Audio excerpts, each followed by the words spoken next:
ce plan, le cadre dans le cadre, le clair-obscur, c'est parti.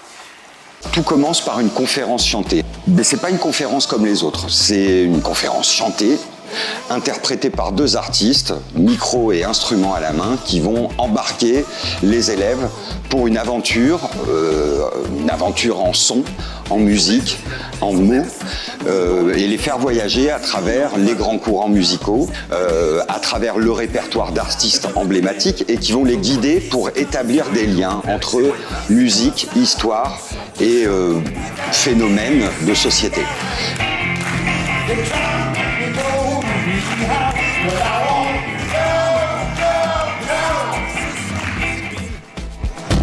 Sale fréquence, peur et danse. Des fois je me sens seul. Mais si tu me captes, c'est le moment d'ouvrir ta gueule. Je savais pas trop à quoi m'attendre. Je sais pas si ça allait être amusant, si ça allait être ennuyeux, si le public allait vraiment être emporté. Et j'ai vraiment été surprise, c'était mieux que mes attentes.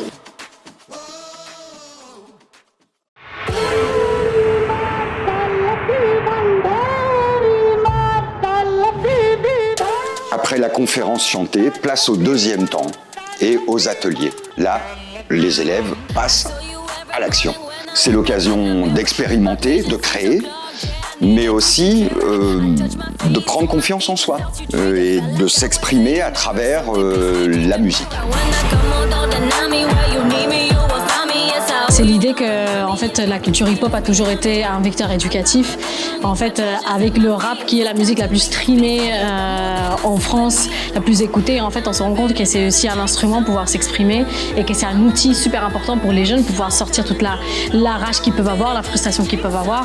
Et en fait, c'est super important de leur transmettre qu'en fait, le hip-hop, c'est pas juste un genre musical, c'est une culture et qu'en fait, il y a plein de choses qui peuvent leur parler là-dedans.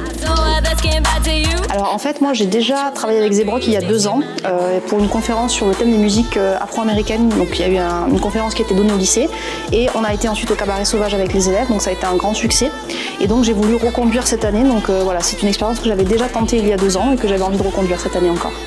Je pense que c'est une bonne ouverture culturelle pour les élèves. Au-delà de la question pédagogique, c'est aussi extrêmement divertissant et aussi en même temps éducatif. Donc c'est important aussi de leur offrir cette ouverture-là. Donc je le recommande chaudement à tous les collègues qui souhaiteraient l'envisager. Et pour finir en beauté, direction le Festival Ménomane au Cabaret Sauvage à Paris. Cette journée s'articule en 2 temps. La matinée est consacrée à un rallye des métiers. J'ai toujours été en lien avec des collégiens et des lycéens. J'étais surveillante pour payer mes études. J'ai été CPE. Après, je travaillais comme médiatrice médiatrice culturelle dans les lycées d'Île-de-France. Et j'ai toujours aimé ce partage et ce contact avec les jeunes. Je trouve ça très enrichissant. Ça nous permet aussi de toujours être terre à terre et en fait de pouvoir les nourrir et eux nous nourrissent. Et donc là, c'est pour ça que je fais ces rencontres-là. L'après-midi, elle, est dédiée entièrement aux concerts. Dans un premier temps, les concerts des lycéens. Et puis on conclut en beauté par un concert professionnel qui est proposé à ces lycéens, généralement par une artiste émergente qui leur parle. C'est moi qui lui ai dit bye bye. On a mis le feu avec la Sista, ma Sista qui est ma DJ, ma backeuse, et les lycéens, ils étaient dans une énergie incroyable, mais franchement j'ai jamais vu ça, genre ils étaient déchaînés du début à la fin, même limite sur les sons calmes, enfin c'était une dinguerie, c'était incroyable.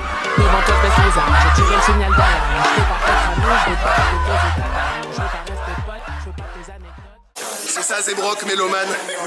Merci beaucoup. On se revoit l'année prochaine pour une autre session de Mélomane. C'était magnifique.